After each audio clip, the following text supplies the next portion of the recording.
नमस्कार दोस्तों, एक बार फिर से आप सभी का स्वागत है मेरे यूट्यूब चैनल पर। आज एक और इम्पोर्टेंट टॉपिक आप लोगों के बीच लेकर आया हूँ। आज के दिन इस वीडियो में बात करने जा रहे हैं जनगणना 2027। इसके बहुत से महत्वपूर्ण बिंदुओं जैसे कि दंड का प्रावधान, पर्यवेक्षक के कार्य, प्रगणक के कार्य, ये सारे महत्वपूर्ण बिंदुओं को इस वीडियो में साझा करूंगा। इसलिए वीडियो को बिना स्किप किए हुए अंत तक जरूर देखिएगा। वीडियो को लाइक, शेयर, कमेंट जरूर कीजिएगा। चैनल यदि अभी तक सब्सक्राइब ना किया हो तो चैनल को सब्सक्राइब करके बेल आइकन को हिट करके और जरूर सेलेक्ट कर लीजिएगा। तो कंटिन्यू करते हैं वीडियो। तो देखिए धारा 8, प्रश्न पूछने और उत्तर देने की बाध्यता। एक जनगणना अधिकारी स्थानीय क्षेत्र की सीमाओं के भीतर सभी व्यक्तियों से ऐसे सभी प्रश्न पूछ सकता है जो केंद्रीय सरकार द्वारा इस संबंध में जारी निर्देशों और आधिकारिक गजट में प्रकाशित किए गए हैं। जिस व्यक्ति से उपधारा 1 के तहत कोई प्रश्न पूछा जाता है तो वह अपने ज्ञान या विश्वास के अनुसार उस प्रश्न का उत्तर देने के लिए कानूनी रूप से बाध्य होगा। लेकिन नीचे का पॉइंट ध्यान दीजिएगा, यद्यपि कोई व्यक्ति अपने घर के किसी महिला सदस्य का नाम बताने के लिए बाध्य नहीं होगा और कोई महिला अपने पति या मृत पति या किसी अन्य व्यक्ति का नाम बताने के लिए बाध्य नहीं होगी जिसका नाम वह परंपरा के अनुसार बताने के लिए मना किया गया हो। ठीक है, चलते हैं नेक्स्ट पार्ट पे। अब धारा 9 के तहत प्रगणकों को पहुंच और नंबर देने की अनुमति। यहाँ पर देखिए, जो व्यक्ति किसी घर, वाड़ा, नाव या अन्य स्थान में रहता है, उन्हें जनगणना के उद्देश्यों के लिए आवश्यकता अनुसार जनगणना अधिकारी को वहां पहुंचने की अनुमति देनी चाहिए और देश की परंपराओं को ध्यान में रखते हुए जो उचित हो सकता है और उन्हें उस स्थान पर ऐसे अक्षर, चिन्ह या संख्या लगाने की अनुमति देनी चाहिए जो जनगणना के उद्देश्यों के लिए आवश्यक हो। धारा 11, दंड।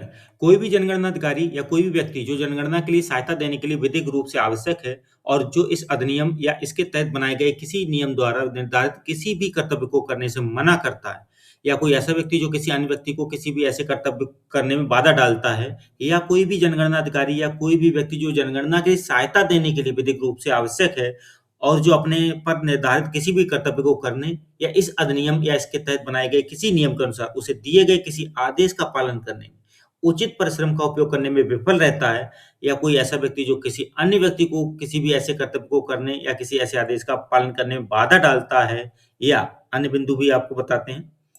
कोई भी जनगणना अधिकारी जो जानबूझकर कोई अपमानजनक या अनुचित प्रश्न पूछता है या जानबूझकर कोई गलत विवरण देता है या केंद्रीय सरकार या राज्य सरकार की पूर्व स्वीकृति के बिना किसी भी जानकारी को प्रकट करता है जिससे उसने जनगणना विवरण के माध्यम से या उसके उद्देश्यों के लिए प्राप्त किया है, या कोई भी छटाई करने वाला संकलक या जनगणना स्टाफ का अन्य सदस्य जो किसी जनगणना दस्तावेज को हटाता है या छिपाता है, नुकसान पहुंचाता है या नष्ट करता है, या किसी जनगणना दस्तावेज के साथ ऐसे तरीके से व्यवहार करता है जो जनगणना परिणामों के सारणीकरण को गलत या विफल करने की संभावना रखता है, या कोई स्थानीय प्राधिकरण जो धारा 4(1) के तहत दिए गए आदेशों का पालन करने में विफल रहता है। देखिए, ये सारे बिंदु ध्यान देते जाइएगा कि ये बिंदु दंड के तहत आ रहे हैं।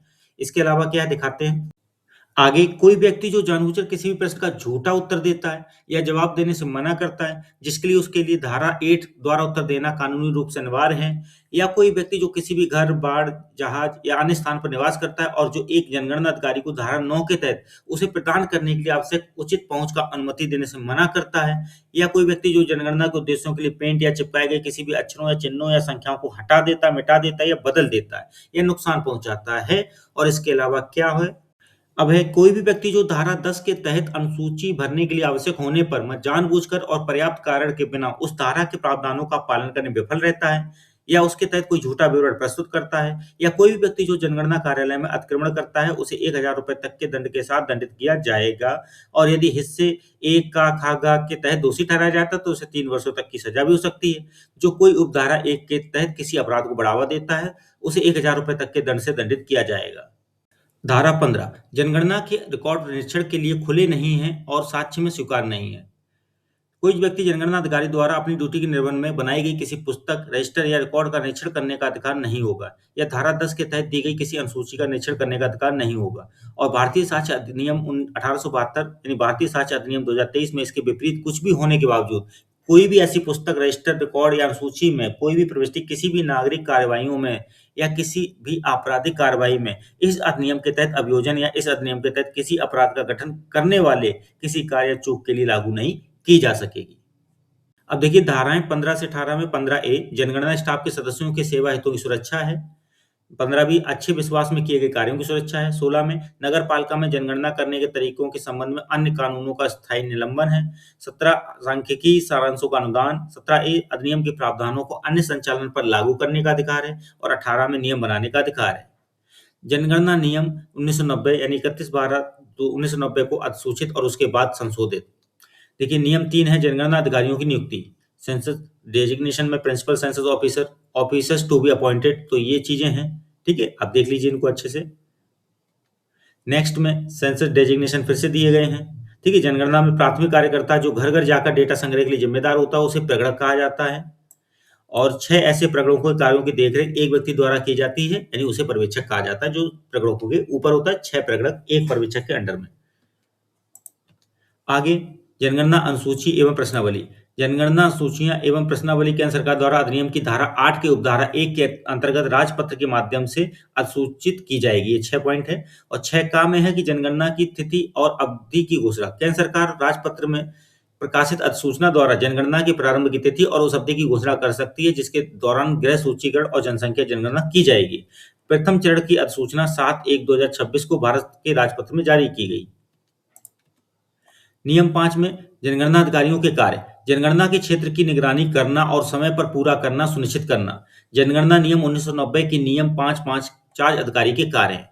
अपने चार्ज में आवश्यक संख्या में पर्यवेक्षकों और प्रगणकों की नियुक्ति करना, सभी निर्देश मैनुअल से परिचित होना, पर्यवेक्षकों और प्रगणकों का प्रशिक्षण सुनिश्चित करना, जनगणना लेने में पूर्ण कवरेज, सटीकता और समयबद्धता सुनिश्चित करना।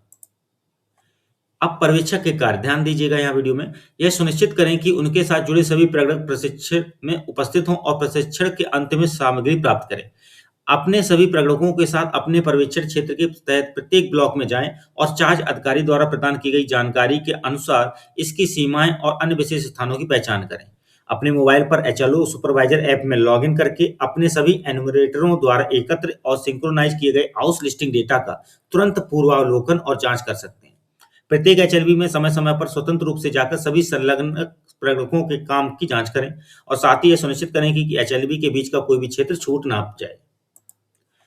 पर्यवेक्षक में अगला बिंदु, सुनिश्चित करें कि प्रत्येक एचएलवी को आवंटित संपूर्ण क्षेत्र संबंधित प्रगणकों द्वारा पूर्णतः कवर किया गया है और सभी एकत्रित डेटा को सिंक्रोनाइज किया कर उनके द्वारा पूर्ण के रूप में चिन्हित किया गया है।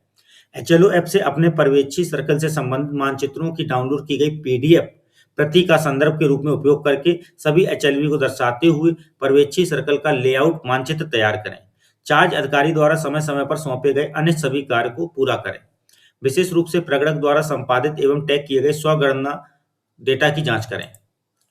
प्रत्येक एचएलवी में स्वतंत्र रूप से समय समय पर जाकर सभी जुड़े प्रगणकों के काम की जांच करें और एक साथ सुनिश्चित करें कि एचएलवी के बीच कोई क्षेत्र छूट न जाए। यह सुनिश्चित करें कि प्रत्येक एचएलवी को सौंपा गया पूरा क्षेत्र संबंधित प्रगणकों द्वारा पूरी तरह से बिना दोहराव के कवर किया गया है और सभी एकत्रित डेटा को इनके द्वारा समन्वयित और पूर्ण के रूप में चिन्हित किया गया है। यदि आपके किसी प्रगणक द्वारा कागजी तरीके से डेटा संग्रह किया गया है तो यह सुनिश्चित करें कि चार्ज अधिकारी के कार्यालय में निर्दिष्ट तिथि के भीतर वेब पोर्टल पर डेटा प्रविष्टि पूरी हो। चार्ज ऑफिसर द्वारा समय समय पर सौंपे गए सभी अन्य कार्यों को ससमय पूर्ण करें। अब आता है प्रगणक का कार्य। एचएलओ के पहले कर्तव्य क्या है? प्रशिक्षण कक्षाओं में भाग लें, हाउस लिस्टिंग प्रश्नों और मैनुअल का ध्यानपूर्वक अध्ययन करें और उन्हें पूरी तरह समझें। यदि किसी निर्देश का कोई हिस्सा स्पष्ट नहीं है तो स्पष्टता के लिए अपने प्रशिक्षक से पूछें। ऐप्स का उपयोग करने में आत्मविश्वास प्राप्त करने के लिए व्यावहारिक उपयोग करें और समय समय पर सभी संदेहों को दूर करें। प्रशिक्षण केंद्र से अंतिम प्रशिक्षण सत्र के अंत में जाने से पहले हाउस लिस्टिंग के लिए आवश्यक सामग्री जैसे उपयोगकर्ता मैनुअल, अनुसूचित जातियों और अनुसूचित जनजातियों की सूची, किट, स्टेशनरी आदि प्राप्त करें। एचएलओ के, ठीक है, यहां पर देखिए ये आपके सामने अभी प्रेजेंट कर रहे हैं। हाँ, ये वाला एचएलओ के पहले कर्तव्य। चार्ज अधिकारी तथा अन्य जनगणना पदाधिकारियों के सभी निर्देशों का अनुपालन सुनिश्चित करें। प्रशिक्षण में पूर्ण एकाग्रता से निर्धारित शेड्यूल के अनुसार प्रशिक्षण प्राप्त करें। प्रशिक्षण के लिए डिजाइन किए गए मोबाइल यानी एचएलओ ऐप डाउनलोड और इंस्टॉल करें।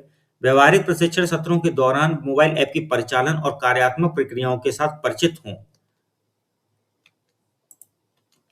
अगला, अपने पर्यवेक्षक के साथ हाउस लिस्टिंग ब्लॉक के चारों ओर जाएं और इसकी सीमाओं और अन्य स्थलों की पहचान करें। प्रत्येक भवन को भवन संख्या दर्ज करें जहां पूर्ण ब्लॉक हेतु भवन संख्या स्थानीय प्राधिकरण द्वारा नहीं दी गई है और सौंपे गए हाउस लिस्टिंग ब्लॉक का लेआउट मानचित्र तैयार करें।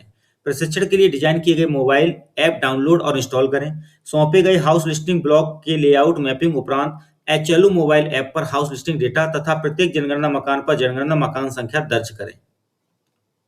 सिंक करने से पहले प्रत्येक घर और परिवार के लिए सारांश की समीक्षा करें ताकि जानकारी सही और पूर्ण हो। सेल्फ एनुमरेशन करने वाले परिवारों के ऐसी संदर्भ आईडीज एकत्रित करें और डेटा की समीक्षा करें ताकि आवश्यकता पड़ने पर उसे संपादित या सबमिट कर सकें। प्रत्येक 5 से 6 मकानों या परिवारों के डेटा एकत्र करने के बाद डेटा हानि की संभावना को न्यूनतम रखने के लिए नेटवर्क की उपलब्धता अनुसार केंद्रीय सर्वर पर डेटा अपलोड करने की सुनिश्चित करने के लिए डेटा को सिंक करें। यानी जो ऐप पर फीडिंग करें तो 5-6 मकान के बाद फीडिंग होने के बाद आपको सिंक करना जरूरी है, लॉस्ट ना हो डाटा इसलिए। चलो के बाद के कर्तव्य क्या है? सबसे पहले सुनिश्चित करें कि आपके पास आवंटित पूरा क्षेत्र सभी भवनों, जनगणना घरों और उन परिवारों का दौरा करके कवर किया गया है जो आपके हाउस लिस्टिंग ब्लॉक में आते हैं। सुनिश्चित करने के बाद कि हाउस लिस्टिंग के दौरान एकत्र किए गए सभी डेटा को सिंक किया गया है और एचएलवी की पूर्णता को एचएलओ ऐप में चिन्हित करें और अपने पर्यवेक्षक को अपने काम की पूर्णता के बारे में सूचित करें। मोबाइल पर डेटा एकत्र करना अनिवार्य है। हालांकि यदि अत्यंत अपरिहार्य परिस्थितियों के कारण डेटा संग्रह कागजी रूप में किया जाता है तो निर्धारित तिथि के भीतर डेटा जमा करने के लिए चार्ज अधिकारी के कार्यालय के वेब पोर्टल पर डेटा प्रविष्टि की जानी चाहिए। अब ये देखिए कुछ समय है, कुछ प्रश्न है यहाँ, तो आप इनमें से सोच सकते हैं कि क्या प्रश्न है। आप सोचिएगा, यदि आपको गलत लगता है कोई भी प्रश्न पढ़िए, इसका उत्तर सोचिए। ठीक है, इसका उत्तर सोचेंगे तो इसका सही उत्तर आपका निकलेगा चार्ज अधिकारी। अगला प्रश्न है, इसको पढ़िए और आपने अभी तक जो वीडियो में सुना समझा उसके आधार पर यदि आपको कुछ लगता है उत्तर इसका तो उसका उत्तर सही है या ये। अगला प्रश्न और इसका ये उत्तर है। ठीक है, अगला प्रश्न आपका सामने, ठीक है, इसको ध्यान देना है। यही आपकी जांच करता है कि आपने अभी तक क्या सीखा। अगला प्रश्न, अब इसका उत्तर आपको सोचना है, पढ़ेंगे अच्छे से, उसको उत्तर को ध्यान देंगे और सोचेंगे सही उत्तर कौन सा है। तो देखिए सही उत्तर आपके सामने इसका हो गया है। तो इस तरह से ये वीडियो मैंने आपको प्रेजेंट किया है कुछ इंपॉर्टेंट पॉइंट्स को लेके। ऐसे और भी वीडियोज मेरे यूट्यूब चैनल पर आएंगे जो इस ट्रेनिंग या जनगणना से जुड़े होंगे। तो इस वीडियो को लाइक शेयर कमेंट जरूर कीजिए। चैनल यदि अभी तक सब्सक्राइब ना किया हो तो चैनल को सब्सक्राइब करके बेल आइकन को हिट करके और जरूर सेलेक्ट कर लीजिएगा। ऐसी इंपॉर्टेंट वीडियोज आपके बीच आते रहेंगे। आज के लिए बस इतना ही, धन्यवाद।